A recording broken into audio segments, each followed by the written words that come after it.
বাজারে নাকি বড় বড় ইলিশ মাছ এসেছে।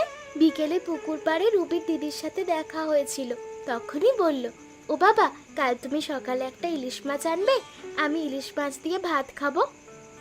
ইলিশ মাছ? হঠাৎ ইলিশ মাছ খেতে ইচ্ছে করলো কেন রে মা? রুবির দিদিদের বাসায় তো রোজ ইলিশ মাছ রান্না হয় বাবা, তুমি তো কোনোদিনই ইলিশ মাছ নিয়ে আসো না। রুবির দিদি যখন ইলিশ মাছের কথা বলে আমার খুব লোভ হয়। মালামা, ইলিশ মাছ খুব দামি রে। তোর বাবা রোজ সকালে অনেক মাছ ধরে, কিন্তু সেগুলো সব আড়তে বিক্রি করে দেয়। যা টাকা পায় তাতে তো আমাদের কোনো রকমে ওই চাল ডালই আসে। তাহলে আমরা কি কখনো ইলিশ খাবো না মা? অবশ্যই খাবি মা।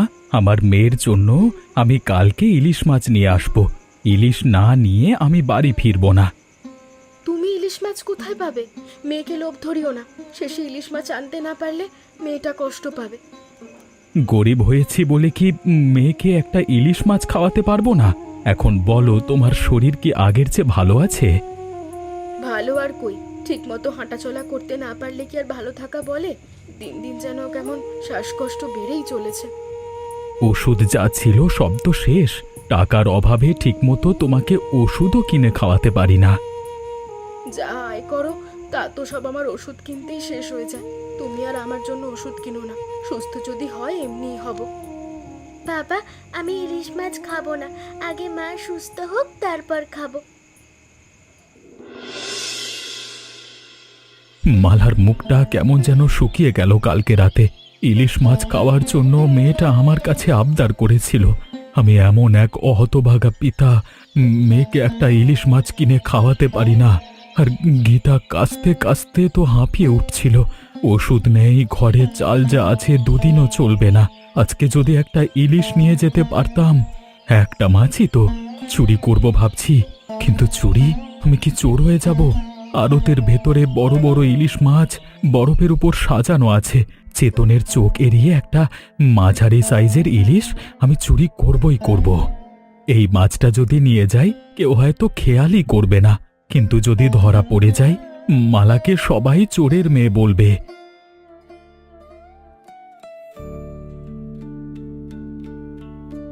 এই যে নরেশ দাদা, মাছ তো সবাই মালিকের কাছে বিক্রি করে দিয়েছে, তুমি এখনো এখানে দাঁড়িয়ে কি করছো? না মানে একটু কাজ ছিল তাই এখানে দাঁড়িয়ে আছি। কাজ? কি কাজ? মালিক তো এখন ভেতরে হিসেব করছে, কিছু বলার থাকলে আমাকে বলতে পারো।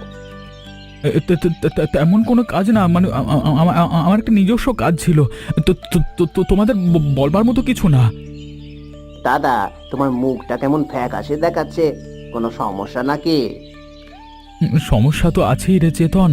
ঘরে বউটা শ্বাসকষ্টে পড়ে আছে, ওষুধ নেই। আর মেয়ে মালা কালকে থেকে ইলিশ মাছ খাওয়ার বায়না ধরেছে। তাই ভাবছিলাম যদি একটা ইলিশ একটু কম দামে পেতাম। ইলিশের দাম এখন অনেক বেশি দাদা। তোমার মেয়েকে ইলিশ মাছ খাওয়ার কথা ভুলে যেতে হবে। গরিবদের ইলিশ মাছ খাওয়ার শখ না থাকাই ভালো। ঠিকই বলেছ, গরিবদের ইলিশ খাওয়ার স্বপ্ন না দেখাই ভালো। নরেশ দাদা, এখানে দাঁড়িয়ে না থেকে বাড়ি যাও, আর ইলিশের চিন্তা মাথা থেকে বার করে ফেলো।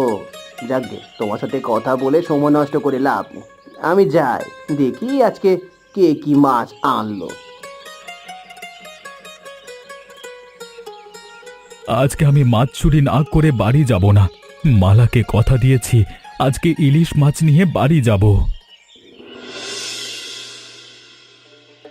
বাবা, ইলিশের কি সুন্দর গন্ধ, তোমার হাতে ইলিশ রান্নার খুব মজা। হ্যাঁ রে মা, কথা দিয়েছিলাম না তোকে ইলিশ মাছ রান্না করে খাওয়াবো। কিন্তু বাবা, তুমি কোথায় পেলে? ইলিশের দাম তো অনেক। মাছের আড়তদার অমিত আজকে আমাকে একটা ইলিশ মাছ ফ্রিতে দিয়েছে। বলল, নরেশ, তোমার মেয়ে যদি খেতে চায় নিয়ে যাও। সত্যি বাবা? অমিত কাকু কত ভালো। আমার পক্ষ থেকে নরেশ কাকুকে অনেক ধন্যবাদ। তোকে আরেক টুকরো ইলিশ মাছ দেবো মা, তুই মন ভরে ইলিশ মাছ খা মা। উফ বাবা, কি মজা! আমি কোনোদিন এত মজা করে মাছ খাইনি।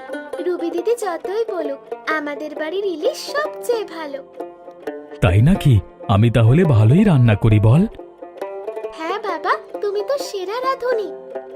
তোর মায়ের শরীর যতদিন ভালো না হবে ততদিন আমাকেই রান্না করতে হবে। কবে যে তোর মা সুস্থ হবে।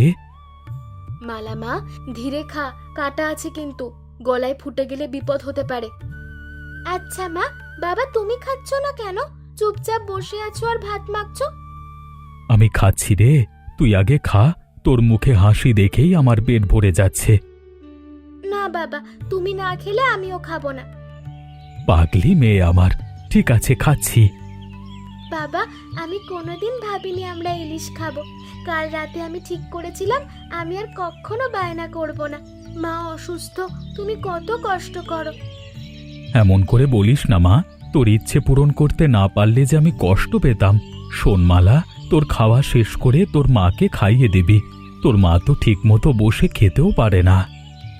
হ্যাঁ বাবা, আমি মাকে নিজের হাতে খাওয়াবো। মা সুস্থ হয়ে উঠলে আমরা তিনজন একসাথে বসে আবার ইলিশ মাছ খাবো, ঠিক আছে? ঠিক আছে মা, সেই দিনটা খুব তাড়াতাড়ি আসুক।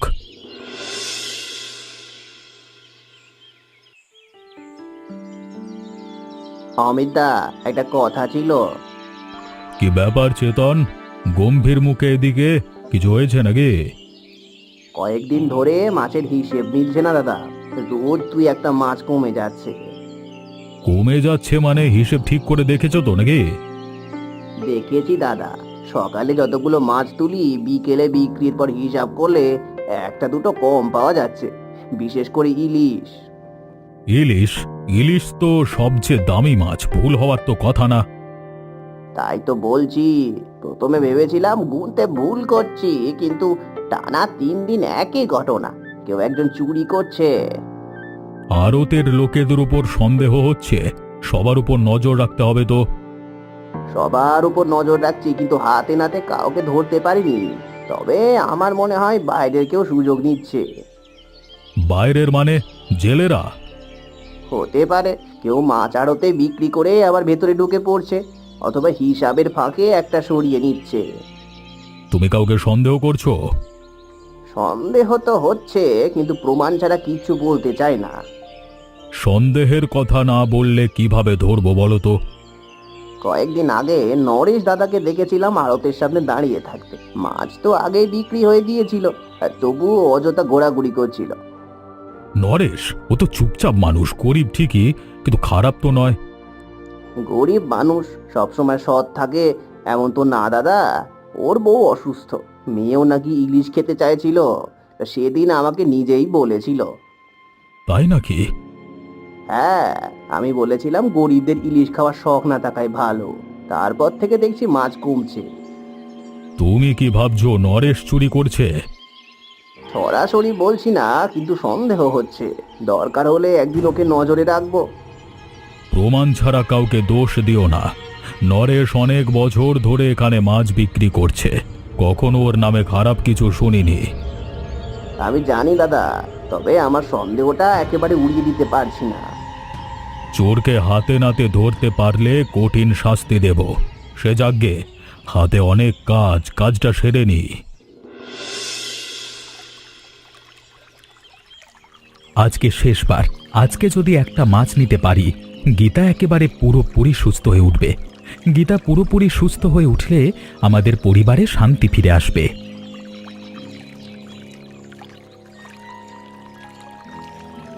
এই নরেশ, কি করছো ওখানে? তোমার হাতে মাছ কেন? তাহলে কি সত্যি তুমি রোজ ইলিশ মাছ চুরি করো? না না না না, কিছু না, আমি তো শুধু দেখছিলাম। আমি চলে যাচ্ছি। দেখছিলে? আমি তো দেখলাম তুমি গামছার মধ্যে মাছ লোকাচ্ছ। চেতন আমাকে বলেছিল তুমি মাছ চুরি করো। আমি একদম চেতনের কথা বিশ্বাস করিনি। কি হয়েছে অমিতদা, এত চিৎকার করছো কেন? চোর হাতে নাতে ধরেছি, নরেশ ইলিশ চুরি করছিল। আমার কথা এবার বিশ্বাস হয়েছে? আমি তোমাকে অনেকবার বলেছি, কিন্তু তুমি এই নরেশকে অন্ধের মতো বিশ্বাস করো। আমার ভুল হয়ে গেছে, আমি আর কোনোদিন এমন কাজ করব না। এবারের মতো আমাকে মাফ করে দিন। অমিতদা, ওকে তুমি ঘাড় ধাক্কা দিয়ে বার করে দাও। জীবনের মতো মাছ চুরি করার কথা যেন আর মাথায় না আসে। ঠিকই বলেছিস নরেশ, তোকে যেন আমি আর চোখের সামনে না দেখি। যা, বেরো এখান থেকে।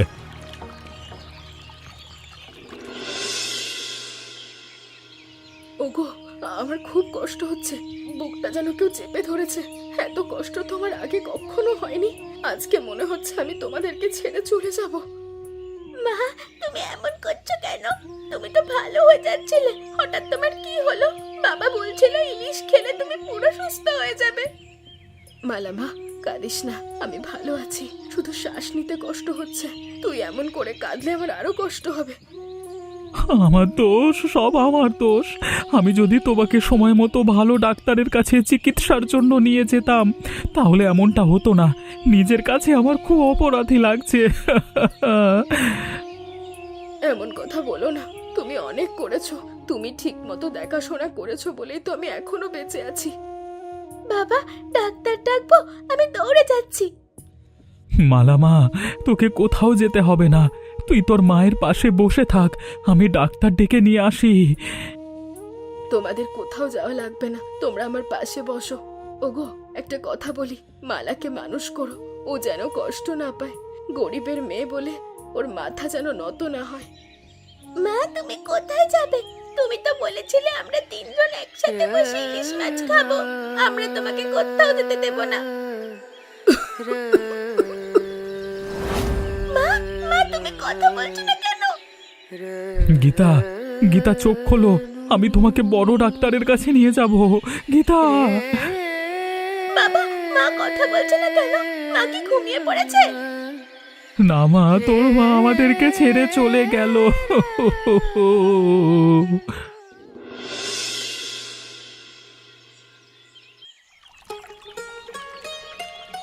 এই যে বাবা, আড়তের মালিক অমিত আছে নাকি? একটু সস্তায় মাছ নিতাম। না গো কাকিমা, অমিতদা আজও আসেনি। কি রে, কয়েকদিন ধরেই তো শুনছি আসে না।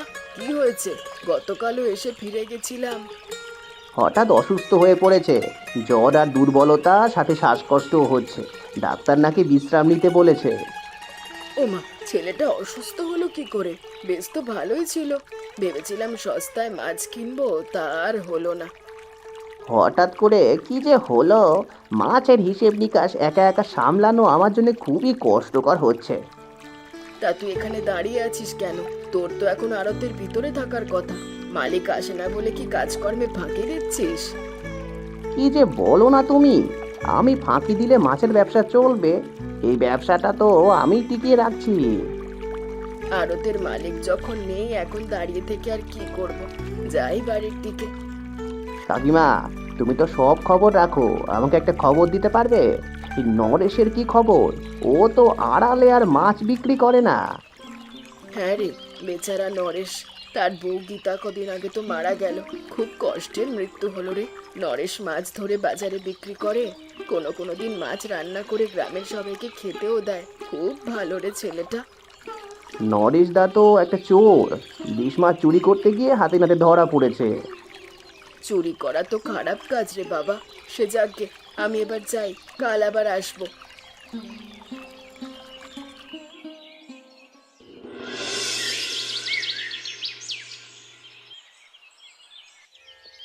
বাবা, তোমার সাইকেলটা নিলে তো পারতে। আজকে আমার হাঁটতে একদম ভালো লাগছে না। এই তো মা, মাছ বাজারে প্রায় চলে এসেছি। আর একটু কষ্ট কর রে মা। বাবা, মা থাকলে আজ আমাদের সাথে বাজারে যেত, তাই না? তোর মা তো বাজারে যেতে পছন্দ করতো না, তবে তুই চাইলে নিশ্চয়ই আমাদের সাথে যেতিস। বাবা, আমার খুব মায়ের জন্য মন খারাপ হয়। আমার মা এভাবে আমাদের ছেড়ে চলে গেল কেন? মন খারাপ করিস না মা, আমি তো আছি। এখন থেকে আমি তোর বাবা মা দুটোই। বাবা, সবাই জানে মা নেই। হ্যাঁ রে মা, গ্রামের সবাই তো জানে তোর মাকে গ্রামের সবাই অনেক ভালোবাসতো। নরেশ যে, ভালোই হলো তোর সাথে দেখা হয়ে। কয়েকদিন ধরে আড়তে মাছ কিনতে যাচ্ছি, কিন্তু অমিত আড়তদারের তো খবর নেই। খুব অসুস্থ, তাই আসতে পারছে না। তাই ভাবলাম মাছটা তোর কাছ থেকেই নেব। সে না হয় নিও, কিন্তু অমিত দাদার হয়েছেটা কি? ডাক্তার দেখালে নিশ্চয়ই সুস্থ হয়ে যাবে। কোনো কিছুতেই কাজ হচ্ছে না, অনেক ডাক্তার দেখিয়েছে। সে যাকগে, এবার আসল কথায় আসি। আজকের মাছ সব আমার কাছে বিক্রি কর। সব মাছ আমি বিক্রি করি না, কিছু মাছ রেখে দিই।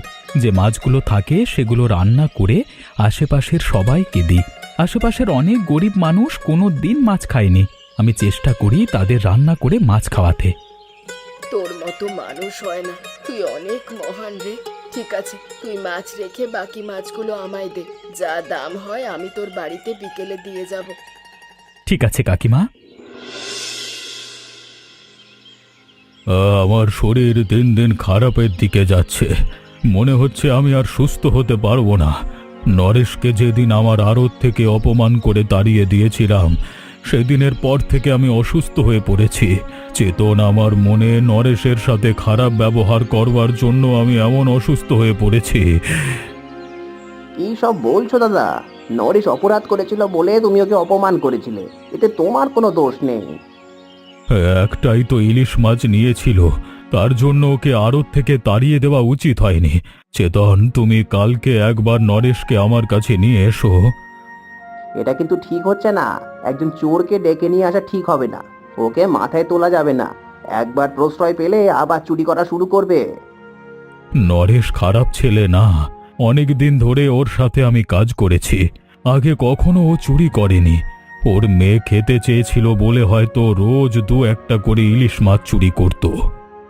তুমি যখন বলছো আমি ওকে ডেকে নিয়ে আসবো, কিন্তু ওকে আড়তে কাজ দেওয়া যাবে না। দেখেছো তো আমার শরীরের অবস্থা খুব একটা ভালো না। সুস্থ হওয়ার কোনো লক্ষণও দেখছি না। এমন করে বলো না। তুমি ঠিক সুস্থ হয়ে উঠবে। দরকার হলে দেশের বাইরে গিয়ে চিকিৎসা করাতে হবে। চেতন, তুই এখন যা, আমার খুব ঘুম পাচ্ছে। ঘুম থেকে উঠে আবার তোর সাথে কথা হবে। আর মনে করে কালকে নরেশকে ডেকে নিয়ে আসিস।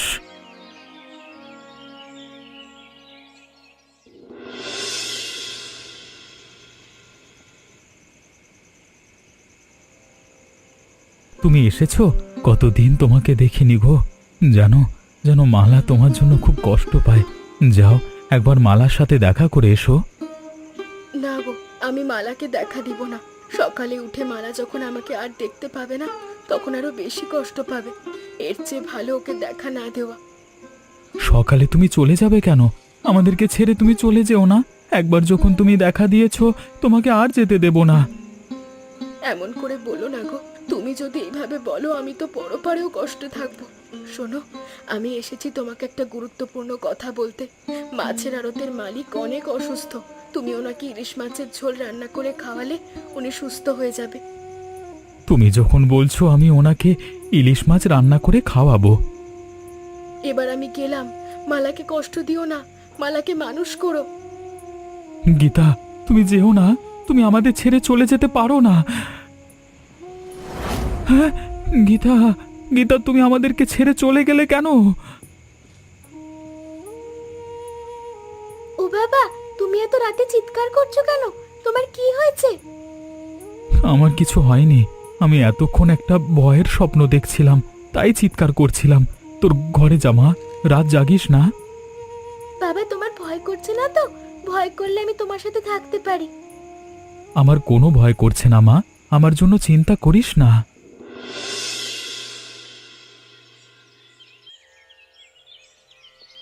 নরেশ, তুমি এসেছো। তোমাকে আমি অনেক আগে খবর দিয়েছি আর তুমি আজ এলে। আমাকে তো কেউ খবর দেয়নি। আমি নিজে থেকে আপনার কাছে এসেছি। আপনার জন্য ইলিশ মাছ রান্না করে এনেছি। এটা খেলেই আপনি সুস্থ হয়ে যাবেন। তুমি সত্য বলছো? তাহলে তাড়াতাড়ি দাও, আমি খেয়ে নিই। একটু কষ্ট করে খেয়ে নিন, দেখবেন আপনি পুরোপুরি সুস্থ হয়ে উঠেছেন।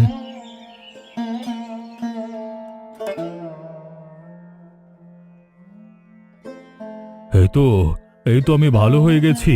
আমার আর কোনো কষ্ট হচ্ছে না। নরেশ, নরেশ, তুমি আমাকে কি ওষুধ খাওয়ালে? এটা কোনো ওষুধ নয়, এটা হলো আপনার আড়তের ইলিশ মাছ। আজকে সকালে আপনার আড়ত থেকে চুরি করে রান্না করেছি। আমি আপনার জন্য চুরি করেছি। এর আগে একদিন আমার মেয়ের জন্য চুরি করেছিলাম, আর বাকি কয়েকদিন আমার বউয়ের জন্য চুরি করেছিলাম। এই মাছ রান্না খেয়ে আমার বউ সুস্থ হয়ে উঠছিল, কিন্তু হঠাৎ করে মাছ রান্না আর খাওয়াতে পারিনি বলে আমার বউ মারা যায়। তুমি আমাকে ক্ষমা করে দাও। এ মাছের পেছনে এত রহস্য আছে জানলে সেদিন আমি কখনো তোমাকে ঘাড় ধাক্কা দিয়ে বার করে দিতাম না। যা হবার হয়ে গেছে, এখন আর পুরনো কথা তুলে কি হবে বলুন তো? নরেশ, আমি তোমাকে একটা হোটেল করে দেব। এখন থেকে সেই হোটেল চালানোর দায়িত্ব তোমার। তাহলে তো খুবই ভালো হয়, আমি আর আমার মেয়ে মিলে হোটেলটা চালাতে পারবো। সে তো খুবই ভালো কথা।